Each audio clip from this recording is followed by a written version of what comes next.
It's an interesting time for business.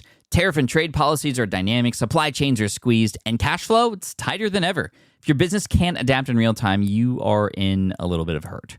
So how do you get full visibility and adapt in real time? Over 42,000 businesses trust NetSuite by Oracle, your AI-powered business management suite. It brings accounting, financial management, inventory, and HR all under one roof. NetSuite is the #1 cloud ERP for a reason.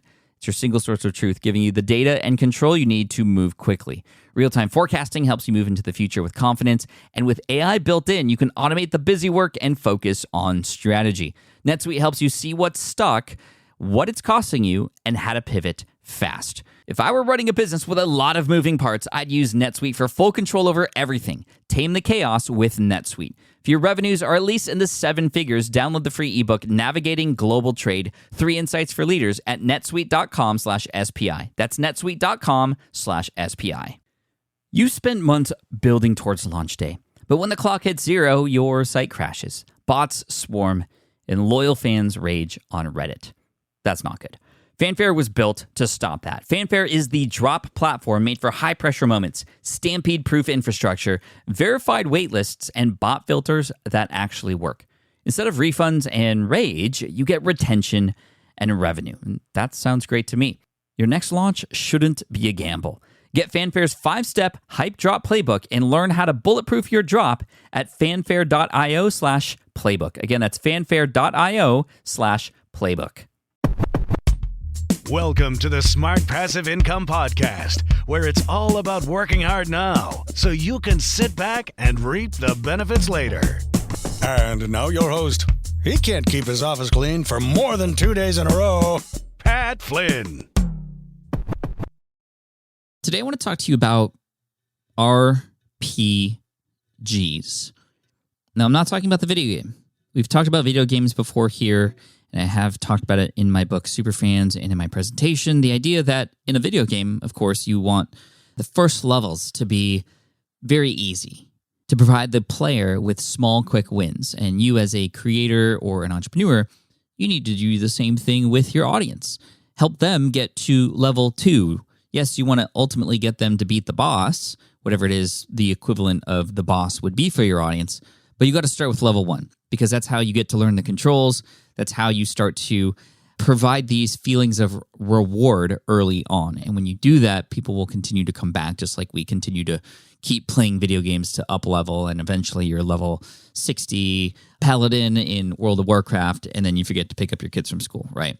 Now, definitely go pick up your kids from school if you need to. But I want to talk about not RPGs, the video game, which stands for role-playing games. There's many of them, but a different kind of RGP. Something that I've been thinking a lot about that, in fact, a lot of creators do and use, and I myself have done this in the past. Perhaps not as intentional as I would have hoped or have liked, but now that I know this and I'm sort of coining this term, RPG, ridiculous public goal. A ridiculous public goal. You know, one of the struggles that we have as creators today is that oftentimes people come across our content and they get what they need and they leave. There's nothing really there to keep them coming back. Now, of course, your personality can help because there's something to connect with them with.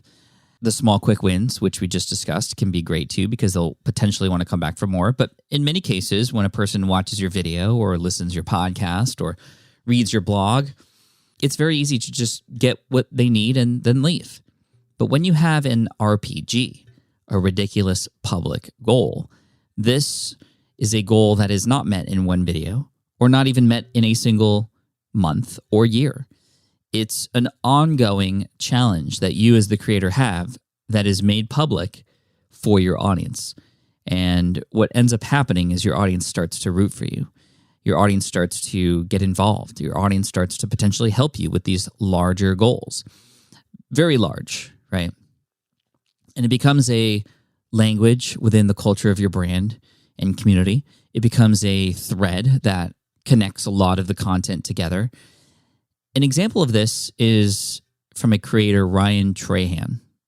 He's a YouTuber, a very, very good storyteller. Doesn't have the best camera quality, but it doesn't matter because he tells stories, very engaging.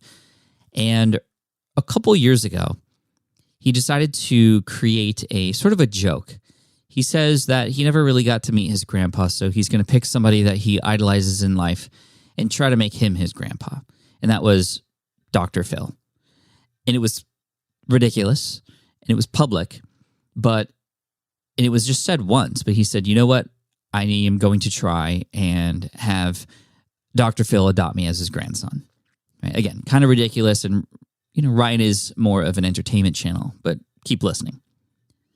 In later videos, Ryan came up with a strategy. He actually reached out to Dr. Phil's team and said, hey, I would like to meet Dr. Phil. And his team, because he wasn't able to meet Dr. Phil through calling in, said no. And then what happened is he said, well, I'm an inspiring YouTuber. Dr. Phil has a YouTube channel. If I can beat the number of subscribers that Dr. Phil has, can I at least just talk to him and say hello? And this became a ridiculous public goal that Ryan had throughout several of his videos. And it allowed people to want to subscribe because they wanted to see this happen. They wanted to see him surpass the subscriber count of Dr. Phil, which was in the millions, and eventually meet him. And at the end, or even throughout the middle of some of his videos, just very lightly, he would say, oh yeah, and by the way, I want to meet Dr. Phil. I want him to be my grandpa, and I need to get as many subscribers as him. And we're about halfway there. So if you could hit subscribe so Dr. Phil could be my grandpa, that'd be great. Right? Again, really silly, more of a joke. But people started commenting, and people started to follow along, and people subscribed because they wanted to see this happen. And even though most of his videos were not about this in particular, the fact that it continued to show up again and again became a thread and a through line throughout a lot of the story of Ryan and the growth of his channel. And then eventually, I'm going to spoil it a little bit for you, he surpassed Dr. Phil. And there was a video of him reaching back out to the Dr. Phil team and said, hey, I did it. I called you 2 years ago, and you said that if I get as many subscribers as Dr. Phil, that I'd be able to meet him. And guess what? He created a whole video about the journey of going over to the studios where Dr. Phil works and meeting him, and then being able to get to interview him. And it was totally awkward. And Ryan is kind of an awkward person purposefully. He has this funny laugh where he laughs at himself, very self-deprecating, very cute, if you will. But that video was amazing. I saw it a couple times, in fact, because it was all we were waiting for, right? On the Pokemon channel, I mentioned very early on that I had a ridiculous public goal. This is the Pokemon channel that I have at Deep Pocket Monster. It's mainly a YouTube channel, but we have a Discord and a community. We currently, in fact, have 2,500 paying members on the YouTube channel. They're paying only $3 a month, but 2,500 on automatic, which is really amazing. And a big shout out to anybody who's a part of the Gem Mint Club, which we call that community there. But early on in the journey of this channel, I had mentioned that I had a ridiculous public goal.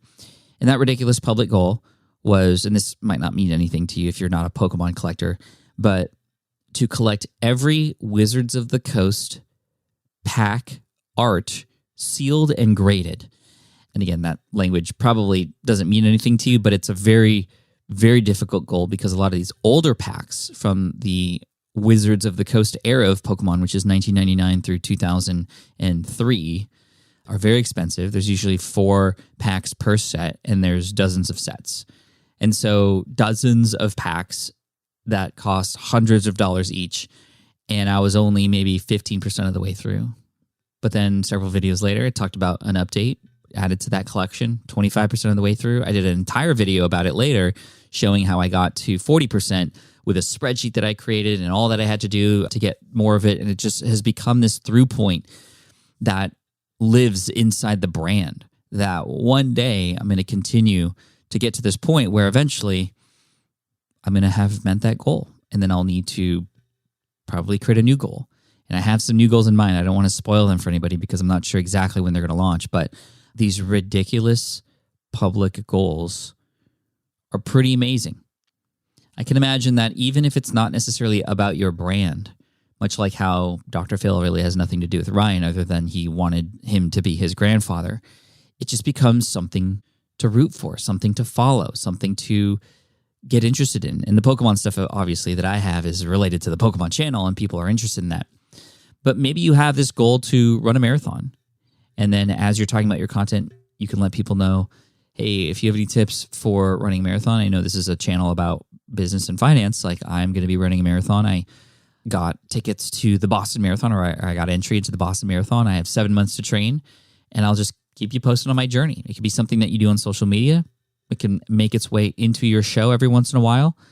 And again, these ridiculous public goals become something that not only help people create a thread line throughout most of your content, not only help you create something of interest to follow along with, it just humanizes you. It allows you to do something that is personality based and different than every other personality that's out there. And I'm going to continue to say this.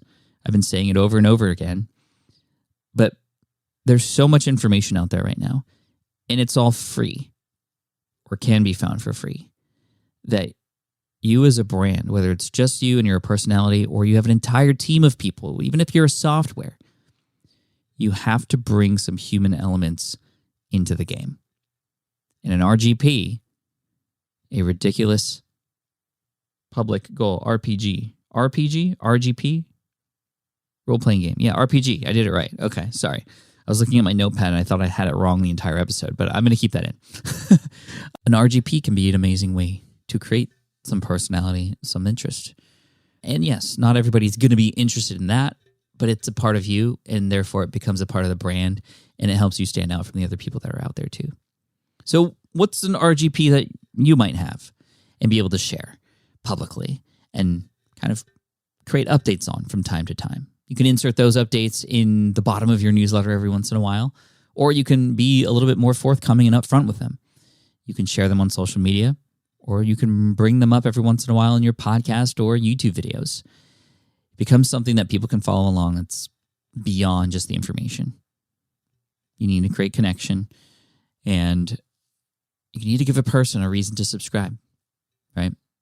That's one of the main reasons why my main YouTube channel, the Pat Flynn YouTube channel, was so difficult to grow and still is difficult to grow, because a person doesn't know what they're subscribing to. Yes, they see what they just watched, and yes, it perhaps, and I hope it was valuable, but to answer the question, well, what can they expect in their inbox next? It's really confusing. And what's going to keep them coming back for more? I don't know. But on the Pokemon channel, it's very clear. Anyway, I hope it's clear for you too from this point forward, and I want to wish you the best of luck in your RPG, your ridiculous public goal. What is it? Tell me on Instagram or Twitter at Pat Flynn, and let me know what you think of this concept. Testing it out, want to share it, something I've noticed, and I think it'd be fun. Something fun to keep your audience interested, and guess what? When they're interested and involved, they invest. Invest time and perhaps money as well. Cheers, take care, and I wish you all the best. I'll see you in the next episode. Peace. Thanks for listening to the Smart Passive Income Podcast at smartpassiveincome.com. I'm your host, Pat Flynn. Our senior producer is David Grabowski. Our series producer is Paul Gregoris. And our executive producer is Matt Gartland. Sound editing by Duncan Brown. The Smart Passive Income Podcast is a production of SPI Media. We'll catch you in the next session.